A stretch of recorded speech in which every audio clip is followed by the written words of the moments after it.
So being from Camden and given this proximity to Philadelphia, do you feel that there's an energy or a level of creativity that's exclusive to the region?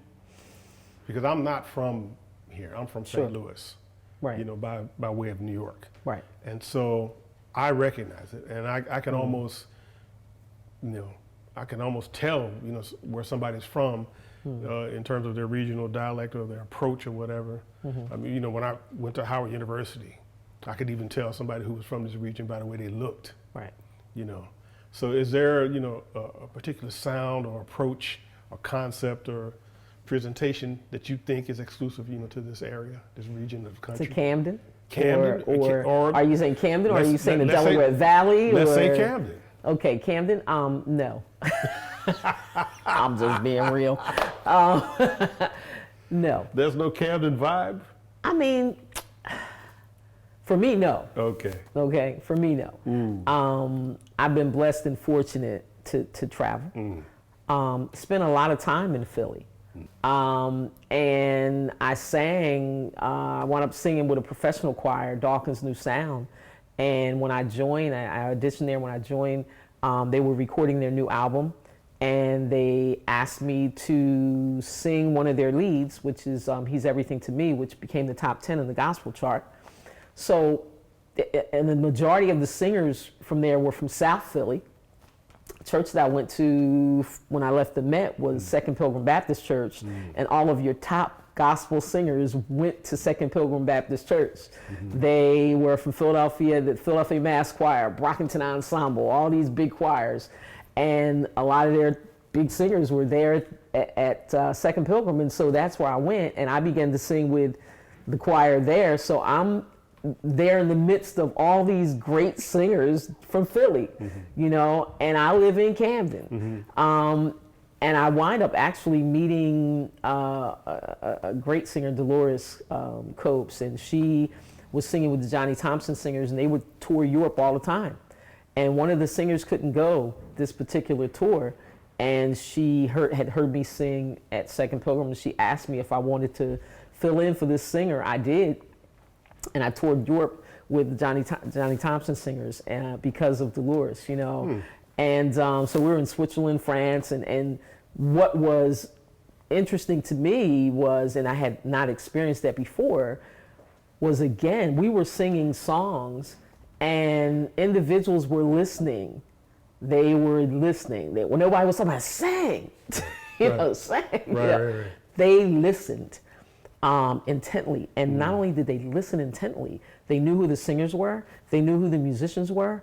They knew the songs. They were but they were just really, and so I came out of the dressing room, we were finished, and it was like a line of people. And so they were like, is the rest of the group coming out? I was like, I'll be right back.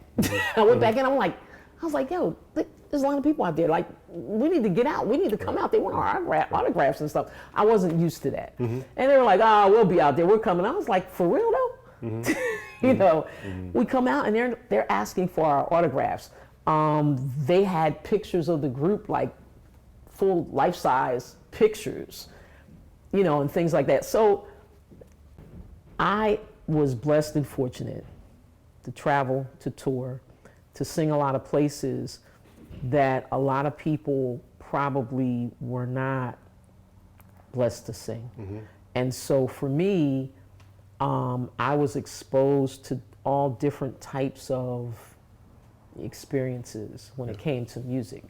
So, I didn't really, I know there's a Philly sound, like that. There is a Philly sound, my good friend Carla Benson, sang with the Sweeties and sang behind Patti LaBelle, and sang behind everybody that came out of Philadelphia International Records.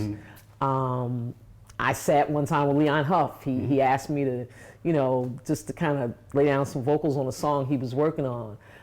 So I know about the Philly sound, but for me, I just, always looked at it as two types of music, good music and bad music. Sure. And I love good music. Have you enjoyed or endured any personal mentoring, by an elder or, respected musician or Yeah. even a contemporary.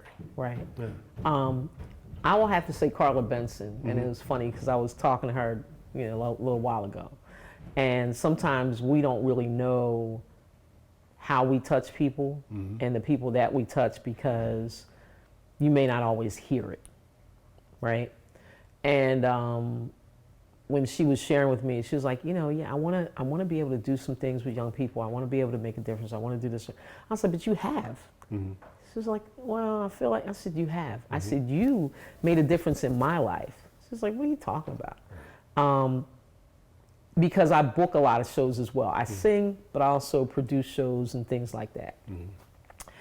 And I've produced shows where I've had her on the show, I've recorded and she's sung background for me on my recordings, But I said to her, I said, when I was in high school, now I will never forget this. I was in high school and I started the first gospel choir at my high school, Woodrow Wilson High School. And, she was a student teacher this one particular time when our regular teacher, who was white, Miss Brooks, was out. And she was in there. And I had heard about her. And so I was like, okay, I want to meet her, but I want her to hear me sing. Sure. Because I'm thinking, she's sang behind Patty. She's done all this kind of stuff.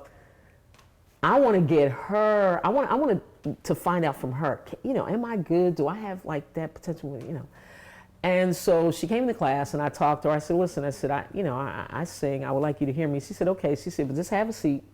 We got to do it. I said, but nah, I hear what you're saying, but she said, have a seat. So I was like, okay. So after the class, I wasn't letting this go. And I came back to her again and I talked to her. She said, in her mind, I guess she was like, okay, let me just let this girl sing, And she did. She let me sing. And I said, Miss Brooks always said that gospel singers, all they do are holler and scream. And that's not singing. I said, I sing gospel. I said, but she said, okay, let me hear you sing something. I sang something. And she said, nah, you have a good voice. She said, and you can sing. She said, don't let anybody ever tell you, that you can't sing. She said, and gospel is just a different type of music. Doesn't mean that it's not good or that you can't sing, etc. And so she truly inspired me from that moment. And I began to take voice lessons. So, have you in turn taken that information and processed it and paid it forward, and, found some other young hopefuls, with great potential and coached them along the way? Yeah, I have. As a matter of fact, young man, it's funny, it's not a young lady, a young man, his name is Chris. And Chris came to me, he heard me sing and he said, would you coach me? Would you teach me? And so I said, well, let me think about it, let me think about it. And so I did, and I began to coach him. And I said to him, I said, you have a nice voice. I said, but you're more of a rapper than you are a singer, because he liked to do rap as well. Sure. So you're more of a rapper than you are a singer. And at the end of the day, now he's rapping and on some of his things. I said, because that's the cool part. Rapping is your thing.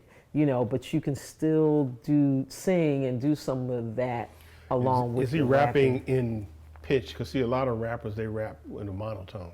Yeah. But I know a few, and I've had a few in like this hip hop band that I had back in the early '90s. And I used to take these rappers from North Philly, right, and Gerard and Jefferson and all that. And I say, well, listen, you're gonna have to rap, because I had a live band and a DJ and some MC guys rapping, but I want you to rap, melodically, almost like Tupac. Yeah, well, like a movable scat. Yeah. But you're scatting about you're talking about whatever subject you find, acceptable. So that so now we know who you are. We know what the components of your your output, your style, the fundamentals of what makes you you. So this brings us, to now. We have a show coming up on February 6th. Yes. And tell us about it. So Sunday, February 6th, we're going to do live stream. and I will be performing. I will have Zoe Jazz Band will be playing along with me, and we're just going to do a lot of jazz standards and have a good time. So I really would like to see everyone to listen. You don't have to physically be here. You won't physically be here, but you can be in your living rooms, you can be in your homes, wherever you are, and you can enjoy the music. But I like to add just a couple more things, Sure. and then kind of circle back around to that, because in terms of today, I've been fortunate and blessed again to another friend of mine, and I kind of look at, in terms of my journey has been a great journey because of a lot of my friends. Good friend Darlene, we were doing some other work together, and she said to me, hey, listen, there's some folk who's looking for someone to do some spoken word, and I know you sing, and blah, blah, blah. Long story short, she introduced me to some individuals who was putting together a spoken word piece called Healthy Food for Thought, Good Enough to Eat.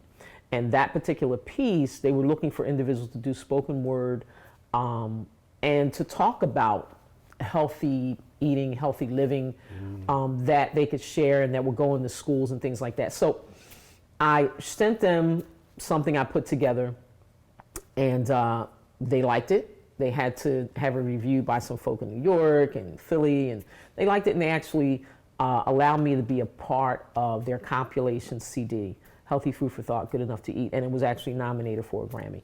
So I used to watch the Grammys on TV all the time, and then I found myself in LA walking the red carpet on a compilation project that was nominated for the Grammy. So I then did what I needed to do, and it is a process to become a voting member of the Grammys. And so now I am a voting member of the Grammys and have been for about 8 years.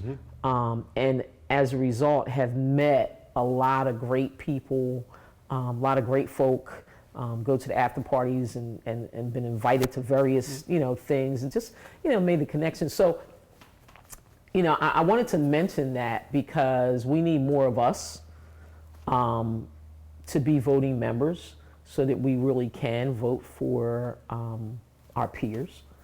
And so I put that out there to say, hey, you can do anything you want to do. You can do, the sky's the limit. And we as artists really need to support one another, help one another, open doors for one another, and collaborate more, share information so that we can grow, and if we're, moving up, hey, put your, grab that other person and allow them to go up with you. So, I just wanted to share that as well. But the 6th, Sunday, the 6th, absolutely would like to see everybody truly come out and enjoy the music. We know we're in the midst of a pandemic, and we're also here supporting jazz, but also supporting the arts here at IDEA, here in Camden, because IDEA, they do a phenomenal job, phenomenal work with young people, with middle-aged, older people, and Cynthia Primus, is awesome and phenomenal and has been doing this work for a long time. So not only do I want individuals to come and be able to get online and hear me sing, but also by you purchasing that $8, which is minimal, to be a part of this live stream, you're helping the arts, you're helping IDEA. And so that's a bigger, picture for me, is to really help the arts and help IDEA. Well, thank you so much, and we hope to hear more of you, more from you, and it's been my pleasure. Thank you. Thank you. Thank you.